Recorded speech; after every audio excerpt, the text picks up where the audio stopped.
Good evening, and thank you for joining me for another Boring Books for Bedtime. I hope tonight's selection provides all the boredom your busy brain needs to quiet down and let you get some sleep. Before we begin, I'd like to give a special shout out of thanks to some new members of our Patreon family: Sadie, Mark, Sam, and Minnie Mouse. Thank you all so much for supporting this podcast. By becoming members of Patreon, you help us remain 100% listener supported and ad-free for everyone, and it's very much appreciated.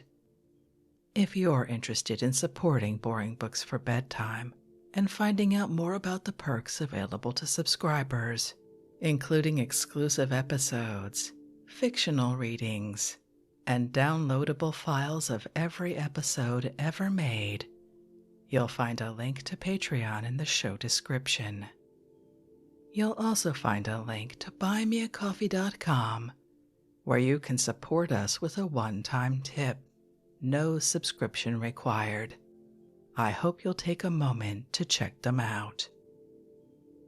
Now, let's read and relax. Find a comfortable spot. Adjust your volume. Take a nice deep breath in.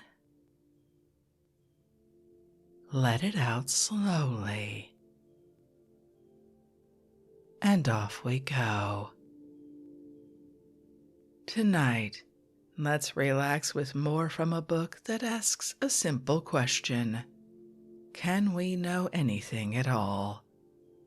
We're reading The Problems of Philosophy by Bertrand Russell, first published in 1912.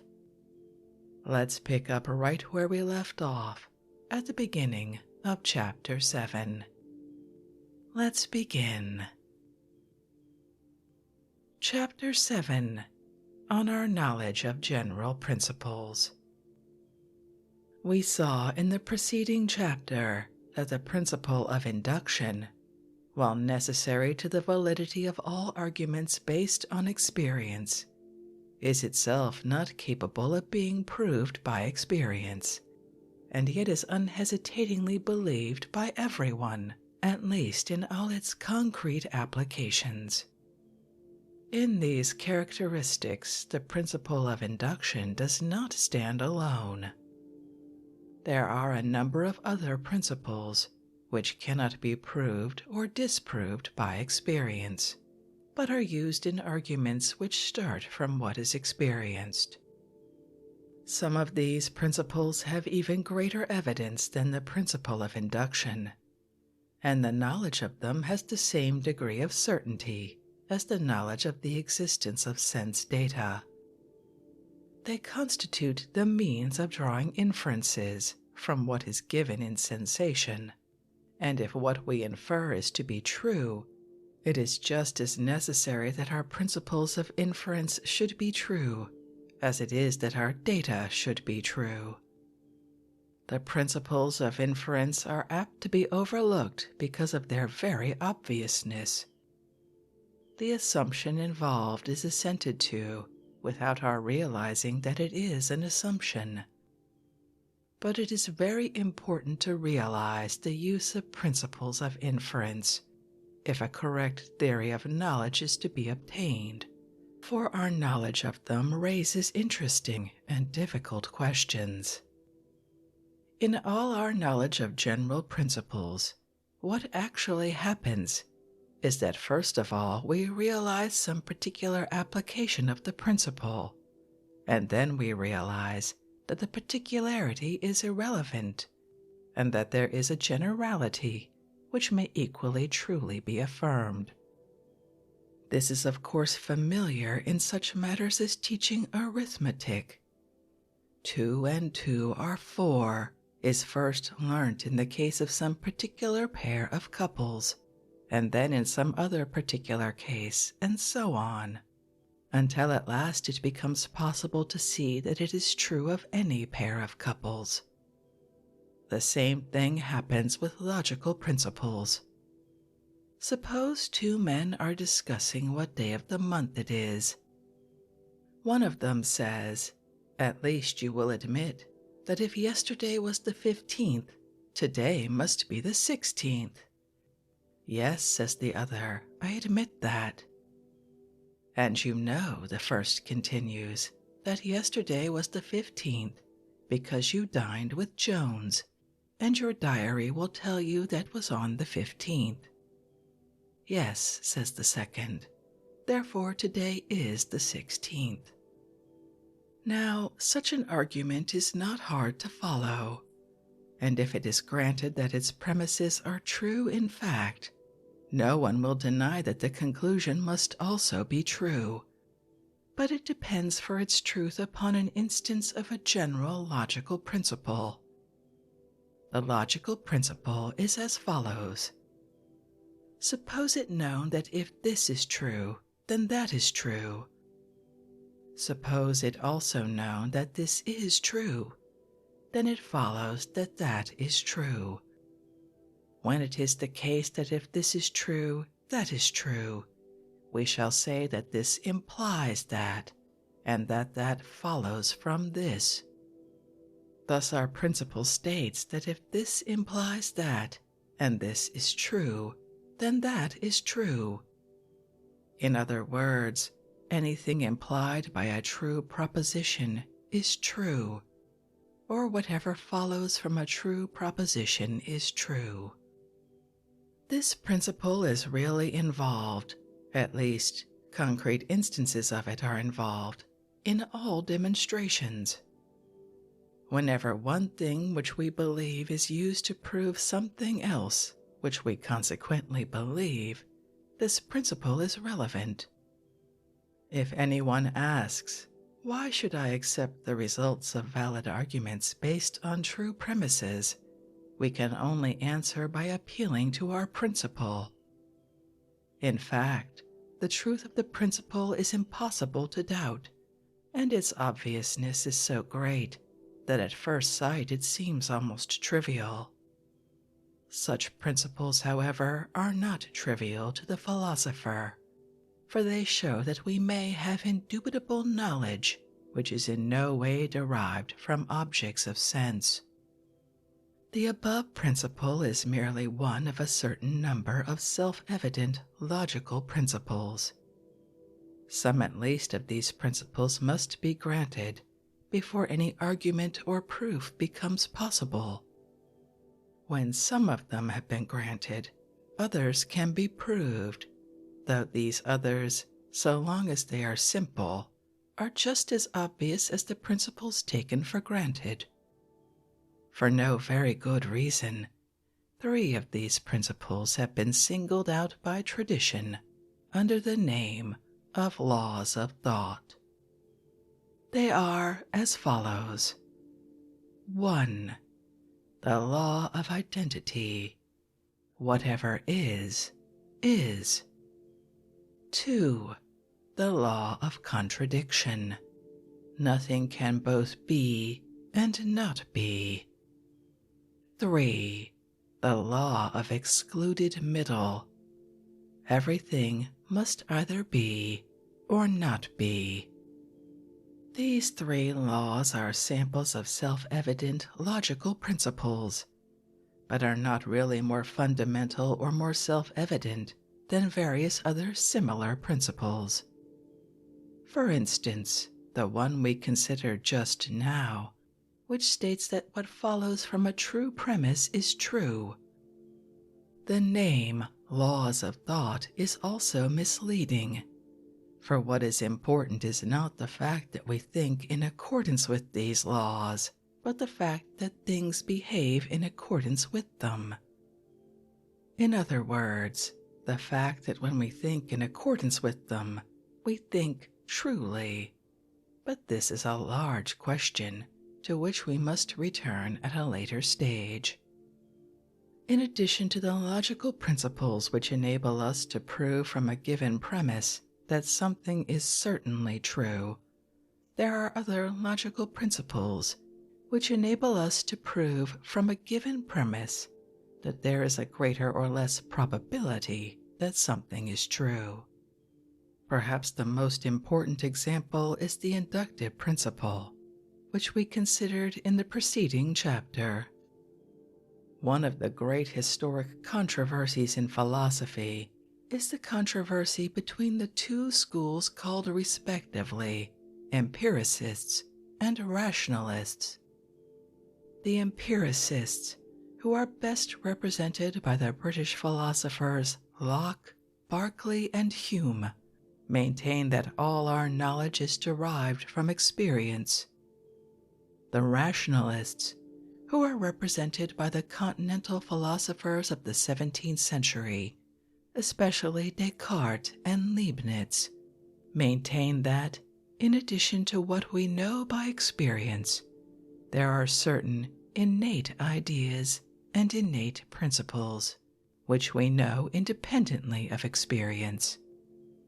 It has now become possible to decide with some confidence as to the truth or falsehood of these opposing schools. It must be admitted, for the reasons already stated, that logical principles are known to us and cannot be themselves proved by experience, since all proof presupposes them. In this, therefore, which was the most important point of the controversy, the rationalists were in the right.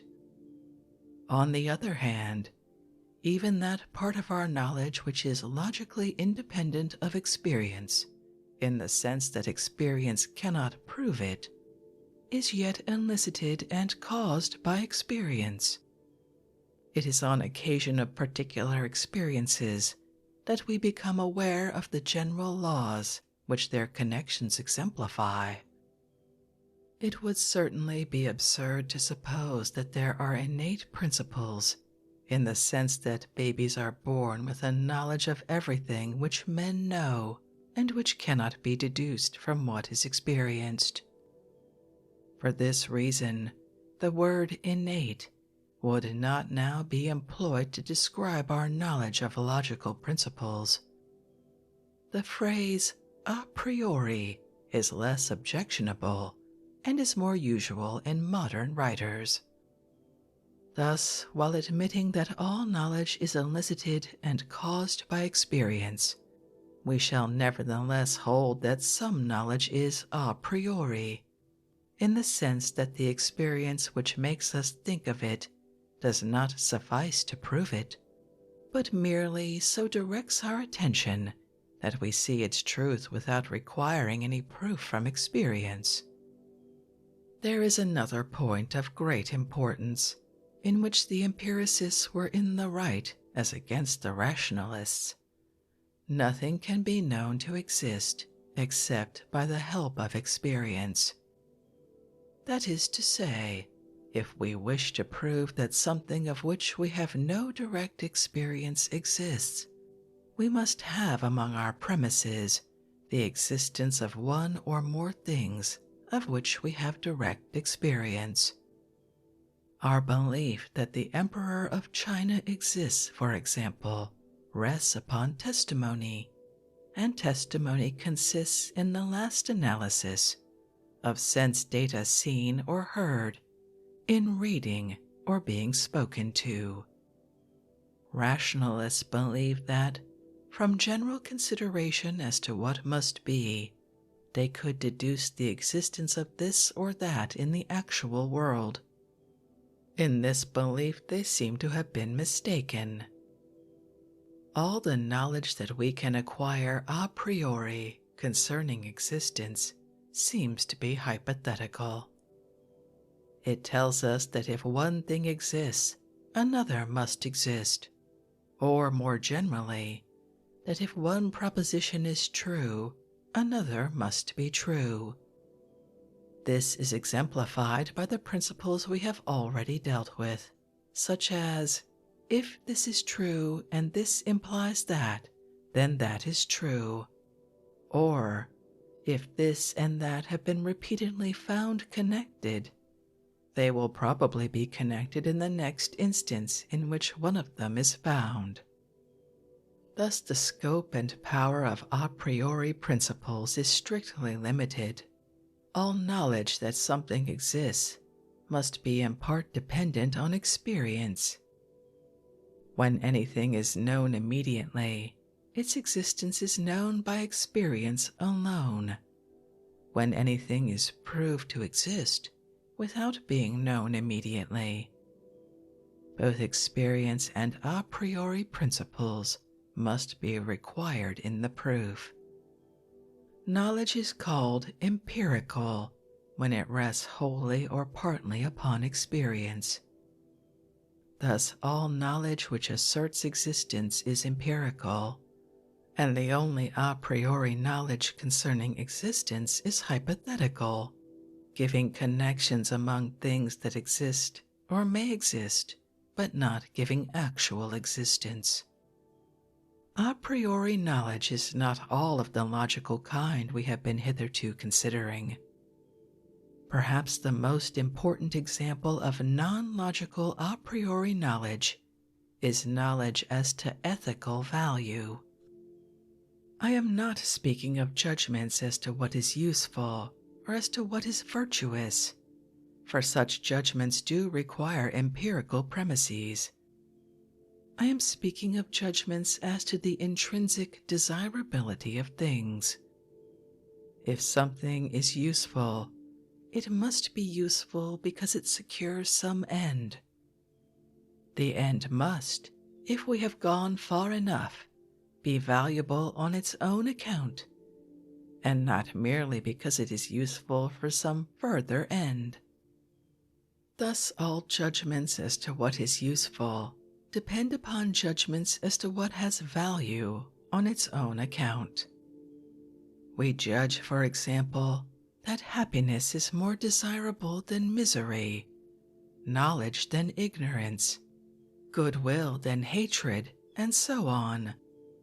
Such judgments must, in part at least, be immediate and a priori.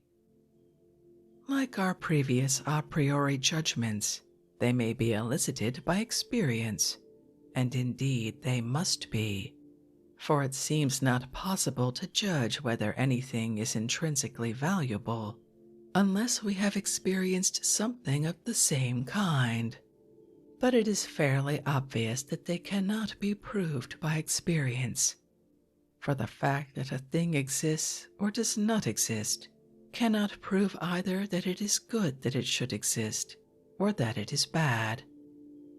The pursuit of this subject belongs to ethics, where the impossibility of deducing what ought to be from what is has to be established.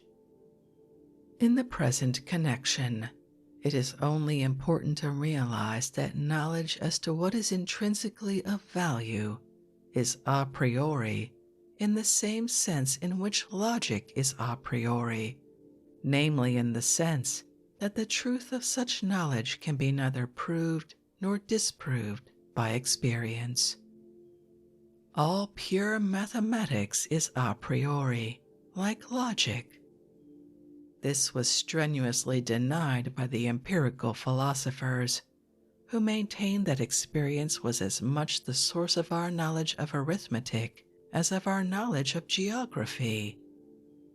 They maintained that by the repeated experience of seeing two things and two other things, and finding that altogether they made four things, we were led by induction to the conclusion that two things and two other things would always make four things altogether.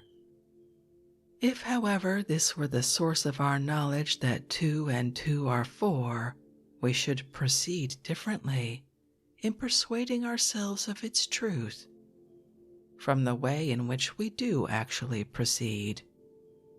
In fact, a certain number of instances are needed to make us think of 2 abstractly, rather than of 2 coins, or 2 books, or 2 people, or 2 of any other specified kind. But as soon as we are able to divest our thoughts of irrelevant particularity, we become able to see the general principle that 2 and 2 are 4.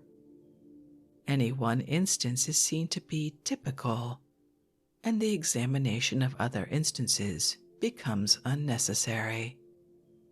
The same thing is exemplified in geometry. If we want to prove some property of all triangles, we draw some one triangle and reason about it. But we can avoid making use of any property which it does not share with all other triangles, and thus, from our particular case, we obtain a general result. We do not in fact feel our certainty that 2 and 2 are 4 increased by fresh instances, because as soon as we have seen the truth of this proposition, our certainty becomes so great as to be incapable of growing greater. Moreover, we feel some quality of necessity about the proposition 2 and 2 are 4, which is absent from even the best attested empirical generalizations. Such generalizations always remain mere facts. We feel that there might be a world in which they are false, though in the actual world they happen to be true. In any possible world, on the contrary, we feel that 2 and 2 would be 4. This is not a mere fact, but a necessity to which everything actual and possible must conform. The case may be made clearer by considering a genuinely empirical generalization, such as, all men are mortal. It is plain that we believe this proposition in the first place, because there is no known instance of men living beyond a certain age, and in the second place, because there seem to be physiological grounds for thinking that an organism such as a man's body must sooner or later wear out. Neglecting the second ground, and considering merely our experience of men's mortality, it is plain that we should not be content with one quite clearly understood instance of a man dying, whereas in the case of 2 and 2 are 4, one instance does suffice, when carefully considered, to persuade us that the same must happen in any other instance. Also, we can be forced to admit on reflection that there may be some doubt, however slight, as to whether all men are mortal. This may be made plain by the attempt to imagine 2 different worlds, in one of which there are men who are not mortal, while in the other 2 and 2 make 5. When Swift invites us to consider the race of Struldbugs who never die, we are able to acquiesce in imagination, but a world where 2 and 2 make 5 seems quite on a different level. We feel that such a world, if there were one, would upset the whole fabric of our knowledge and reduce us to utter doubt. The fact is that in simple mathematical judgments such as 2 and 2 are 4, and also in many judgments of logic, we can know the general proposition without inferring it from instances, although some instance is usually necessary to make clear to us what the general proposition means. This is why there is real utility in the process of deduction, which goes from the general to the general, or from the general to the particular, as well as in the process of induction, which goes from the particular to the particular, or from the particular to the general. It is an old debate among philosophers whether deduction ever gives new knowledge. We can now see that in certain cases at least, it does do so.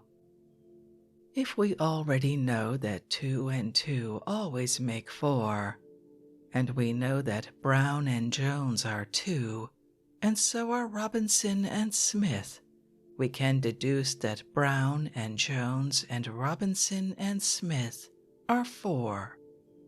This is new knowledge, not contained in our premises, because the general proposition 2 and 2 are 4 never told us there were such people as Brown and Jones and Robinson and Smith, and the particular premises do not tell us that there were 4 of them, whereas the particular proposition deduced does tell us both these things. But the newness of the knowledge is much less certain if we take the stock instance of deduction that is always given in books on logic, namely, all men are mortal, Socrates is a man, therefore Socrates is mortal. In this case, what we really know beyond a reasonable doubt is that certain men A, B, C were mortal, since in fact they have died. If Socrates is one of these men, it is foolish to go the roundabout way through all men are mortal to arrive at the conclusion that probably Socrates is mortal. If Socrates is not one of the men on whom our induction is based, we shall still do better to argue straight from our ABC to Socrates than to go round by the general proposition, all men are mortal, for the probability that Socrates is mortal is greater on our data than the probability that all men are mortal. This is obvious, because if all men are mortal, so is Socrates. But if Socrates is mortal, it does not follow that all men are mortal. Hence we shall reach the conclusion that Socrates is mortal with a greater approach to certainty if we make our argument purely inductive than if we go by way of all men are mortal and then use deduction. This illustrates the difference between general propositions known a priori, such as 2 and 2 are 4, and empirical generalizations such as all men are mortal. In regard to the former, deduction is the right mode of argument, whereas in regard to the latter, induction is always theoretically preferable, and warrants a greater confidence in the truth of our conclusion, because all empirical generalizations are more uncertain than the instances of them. We have now seen that there are propositions known a priori, and that among them are the propositions of logic and pure mathematics, as well as the fundamental propositions of ethics. The question which must next occupy us is this: how is it possible that there should be such knowledge? And more particularly, how can there be knowledge of general propositions in cases where we have not examined all the instances, and indeed never can examine them all, because their number is infinite? These questions, which were first brought prominently forward by the German philosopher Kant, are very difficult, and historically very important. Chapter 8. How a priori knowledge is possible. Immanuel Kant is generally regarded as the greatest of the modern philosophers. Though he lived through the 7 Years' War and the French Revolution, he never interrupted his teaching of philosophy at Königsberg in East Prussia. His most distinctive contribution was the invention of what he called the critical philosophy, which, assuming as a datum that there is knowledge of various kinds, inquired how such knowledge comes to be possible, and deduced, from the answer to this inquiry, many metaphysical results as to the nature of the world. Whether these results were valid may well be doubted, but Kant undoubtedly deserves credit for 2 things. First, for having perceived that we have a priori knowledge which is not purely analytic, i.e., such that the opposite would be self-contradictory, and secondly, for having made evident the philosophical importance of the theory of knowledge. Before the time of Kant, it was generally held that whatever knowledge was a priori must be analytic. What this word means will be best illustrated by examples. If I say a bald man is a man, a plain figure is a figure, a bad poet is a poet, I make a purely analytic judgment.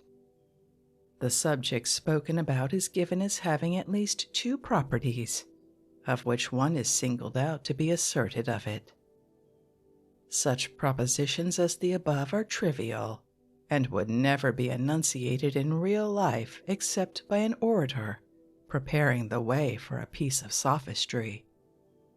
They are called analytic because the predicate is obtained by merely analyzing the subject. Before the time of Kant, it was thought that all judgments of which we could be certain a priori were of this kind, that in all of them there was a predicate which was only part of the subject of which it was asserted. If this were so, we would be involved in a definite contradiction. If we attempted to deny anything that could be known a priori, a bald man is not bald, would assert and deny baldness of the same man, and would therefore contradict itself. Thus, according to the philosophers before Kant, the law of contradiction, which asserts that nothing can at the same time have and not have a certain property, sufficed to establish the truth of all a priori knowledge. Hume, who preceded Kant, accepting the usual view as to what makes knowledge a priori, discovered that, in many cases which had previously been supposed analytic, and notably in the case of cause and effect, the connection was really synthetic. Before Hume, rationalists at least had supposed that the effect could be logically deduced from the cause, if only we had sufficient knowledge. Hume argued, correctly, as would now be generally admitted, that this could not be done. Hence he inferred the far more doubtful proposition that nothing could be known a priori about the connection of cause and effect. Kant, who had been educated in the rationalist tradition, was much perturbed by Hume's skepticism and endeavored to find an answer to it. He perceived that not only the connection of cause and effect, but all the propositions of arithmetic and geometry are synthetic, i.e., not analytic. In all these propositions, no analysis of the subject will reveal the predicate. His stock instance was the proposition 7 plus 5 equals 12. He pointed out quite truly that 7 and 5 have to be put together to give 12. The idea of 12 is not contained in them, nor even in the idea of adding them together. Thus he was led to the conclusion that all pure mathematics, though a priori, is synthetic, and this conclusion raised a new problem of which he endeavored to find the solution. The question which Kant put at the beginning of his philosophy, namely, how is pure mathematics possible, is an interesting and difficult one, to which every philosophy which is not purely skeptical must find some answer. The answer of the pure empiricists, that our mathematical knowledge is derived by induction from particular instances, we have already seen to be inadequate for two reasons. First, that the validity of the inductive principle itself cannot be proved by induction. Secondly, that the general propositions of mathematics, such as 2 and 2 always make 4, can obviously be known with certainty by consideration of a single instance, and gain nothing by enumeration of other cases in which they have been found to be true. Thus our knowledge of the general propositions of mathematics, and the same applies to logic, must be accounted for otherwise than our merely probable knowledge of empirical generalizations such as all men are mortal. The problem arises through the fact that such knowledge is general, whereas all experience is particular. It seems strange that we should apparently be able to know some truths in advance about particular things of which we have as yet no experience, but it cannot easily be doubted that logic and arithmetic will apply to such things. We do not know who will be the inhabitants of London 100 years hence, but we know that any 2 of them and any other 2 of them will make 4 of them. This apparent power of anticipating facts about things of which we have no experience is certainly surprising. Kant's solution of the problem, though not valid in my opinion, is interesting. It is, however, very difficult, and is differently understood by different philosophers. We can therefore only give the merest outline of it, and even that will be thought misleading by many exponents of Kant's system. What Kant maintained was that in all our experience there are 2 elements to be distinguished, the one due to the object, i.e., to what we have called the physical object, the other due to our own nature. We saw, in discussing matter and sense data, that the physical object is different from the associated sense data, and that the sense data are to be regarded as resulting from an interaction between the physical object and ourselves. So far, we are in agreement with Kant. But what is distinctive of Kant is the way in which he apportions the shares of ourselves and the physical object respectively. He considers that the crude material given in sensation, the color, hardness, etc., is due to the object, and that what we supply is the arrangement in space and time, and all the relations between sense data which result from comparison or from considering one as the cause of the other or in any other way. His chief reason in favor of this view is that we seem to have a priori knowledge as to space and time, and causality and comparison, but not as to the actual crude material of sensation. We can be sure, he says, that anything we shall ever experience must show the characteristics affirmed of it in our a priori knowledge, because these characteristics are due to our own nature, and therefore nothing can ever come into our experience without acquiring these characteristics.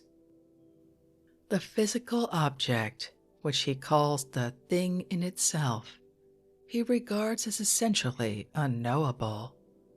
What can be known is the object as we have it in experience, which he calls the phenomenon. The phenomenon, being a joint product of us and the thing in itself, is sure to have those characteristics which are due to us, and is therefore sure to conform to our a priori knowledge. Hence this knowledge, though true of all actual and possible experience, must not be supposed to apply outside experience.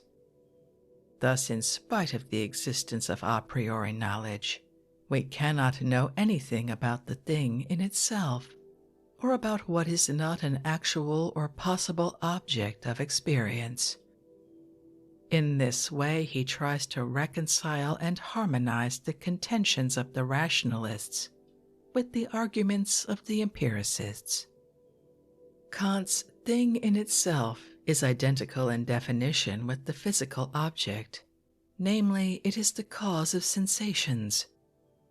In the properties deduced from the definition, it is not identical, since Kant held, in spite of some inconsistency as regards cause, that we can know that none of the categories are applicable to the thing in itself.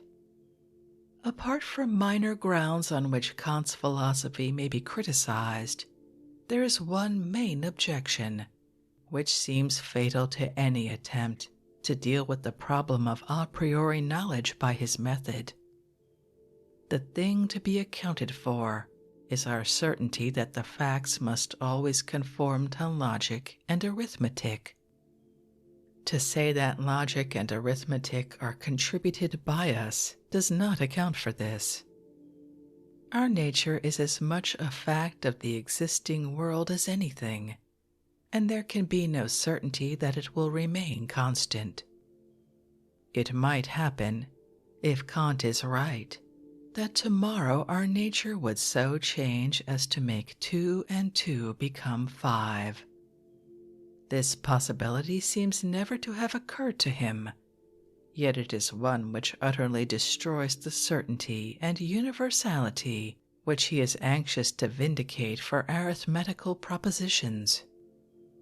It is true that this possibility, formally, is inconsistent with the Kantian view that time itself is a form imposed by the subject upon phenomena, so that our real self is not in time and has no tomorrow. But he will still have to suppose that the time order of phenomena is determined by characteristics of what is behind phenomena, and this suffices for the substance of our argument. Reflection, moreover, seems to make it clear that if there is any truth in our arithmetical beliefs, they must apply to things equally, whether we think of them or not.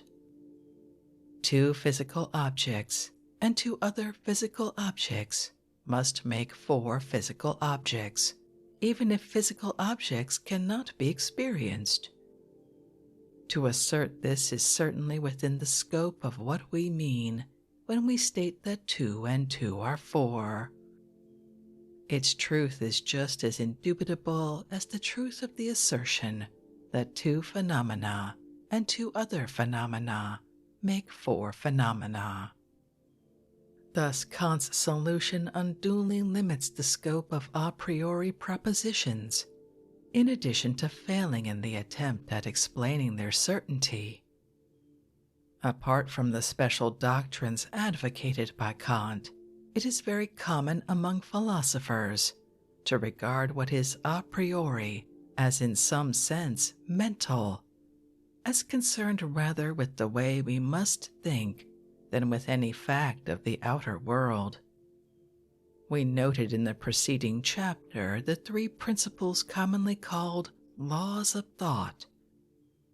The view which led to their being so named is a natural one, but there are strong reasons for thinking that it is erroneous. Let us take as an illustration the law of contradiction. This is commonly stated in the form, nothing can both be and not be, which is intended to express the fact that nothing can at once have and not have a given quality. Thus, for example, if a tree is a beech, it cannot also be not a beech. If my table is rectangular, it cannot also be not rectangular, and so on. Now, what makes it natural to call this principle a law of thought is that it is by thought rather than by outward observation that we persuade ourselves of its necessary truth. When we have seen that a tree is a beech, we do not need to look again in order to ascertain whether it is also not a beech. Thought alone makes us know that this is impossible. But the conclusion that the law of contradiction is a law of thought is nevertheless erroneous. What we believe when we believe the law of contradiction is not that the mind is so made that it must believe the law of contradiction. This belief is a subsequent result of psychological reflection, which presupposes the belief in the law of contradiction. The belief in the law of contradiction is a belief about things, not only about thoughts. It is not, for example, the belief that if we think a certain tree is a beech, we cannot at the same time think that it is not a beech. It is the belief that if the tree is a beech, it cannot at the same time be not a beech. Thus, the law of contradiction is about things and not merely about thoughts. And although belief in the law of contradiction is a thought, the law of contradiction itself is not a thought, but a fact concerning the things in the world.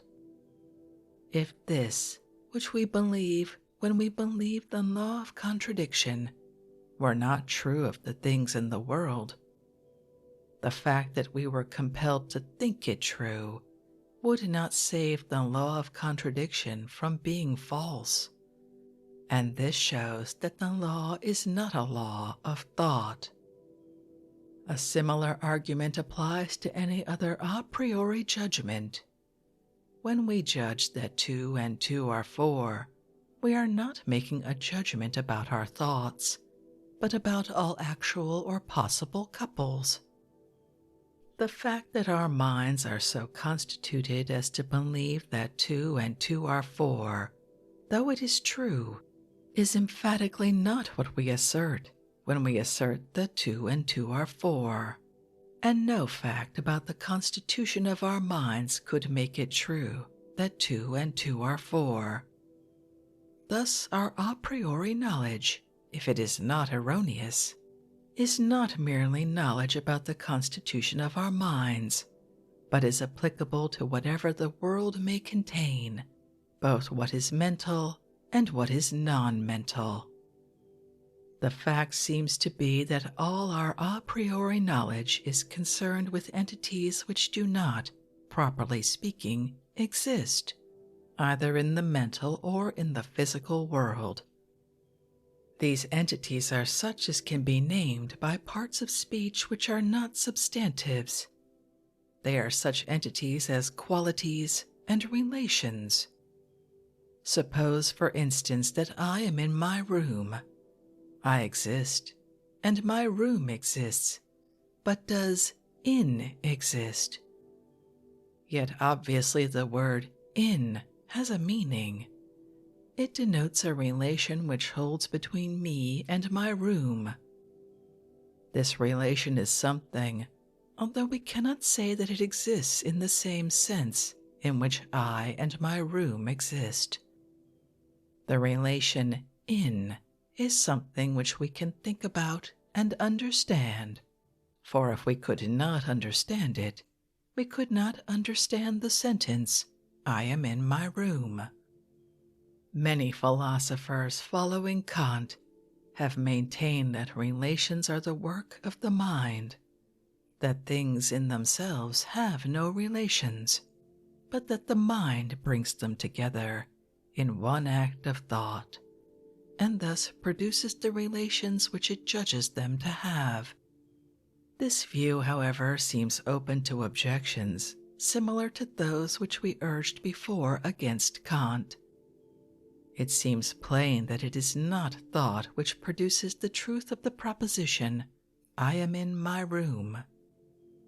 It may be true that an earwig is in my room, even if neither I nor the earwig nor anyone else is aware of this truth, for this truth concerns only the earwig and the room and does not depend upon anything else.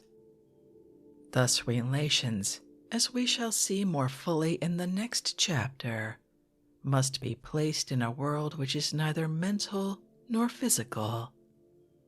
This world is of great importance to philosophy, and in particular to the problems of a priori knowledge. In the next chapter, we shall proceed to develop its nature and its bearing upon the questions with which we have been dealing.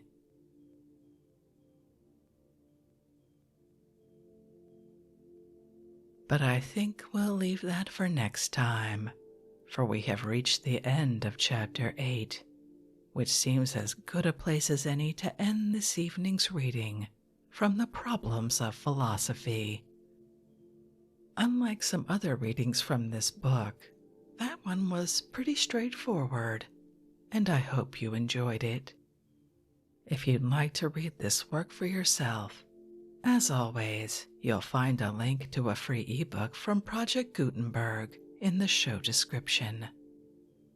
If you'd like to connect, suggest a boring book you'd like to hear read, or request more from one we've already started, you can drop me an email via our website, www.boringbookspod.com. It's always a pleasure to hear from you. Thank you so much for joining me for this evening's reading. Until our next boring book, good night.